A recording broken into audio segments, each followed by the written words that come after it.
objavujem miesta v okolí Banskej Bystrice, nech vieš, kam vyraziť cez víkend. No a dnes ťa zoberiem na Horný diel. Pánsky diel už všetci dobre poznáme, tento kopček, ale poznáš tento vzadu? Horný diel. Je stade oveľa krajší výhľad ako z Pánskeho, no ale to už uvidíš vo videu. Vyraziť môžeš odtiaľto, alebo potom tam ďalej nad Sasovou je ďalšie parkovisko, ale nebojte sa, mám tu aj jednoduchšiu, kratšiu trasu pre rodiny s deťmi. Spomnad Sasovej sa dostaneš na túto krásnu lúku, ktorá sa volá Búčičie. Pokračuješ takýmto krásnym ochladzujúcim lesom, až kým neprídeš sem po dolnú stanicu Lanovky a tu musíš odbočiť doľava po zelenej turistickej značke do lesa.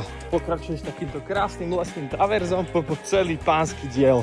Prejdeš ešte túto nádhernú lúku, opäť tam do lesa a za chvíľku ťa les vypluje až priamo tu na Hornom dieli. Je tu takýto parádny prístrešok, no a tento výhľad na celú Bystricu aj zvolen je fakt, že nádherný. Úplne iný ako na Pánskom dieli. Tu máš takéto ohnisko, na západ slnka stadiaľ to musí byť. Fakt, že nádherný. No a čo sa týka tej ľahšej trasy, začneš tu na parkovisku na Šachtičkách a pokračuješ tuto doprava po tejto zvážnici. Ale tu neodbočíte doľava na Pánsky diel, ale tu doprava cez túto lúku a tam vzadu je už Horný diel. No a odtiaľ pokračuješ už len tuto hore s takýmto krásnym výhľadom asi na Hornom dieli. No a po takom nádhernom dni strávenom v horách skoč na za mňa najlepšiu zmrzlinu tu v Banskej Bystrici v Selciach.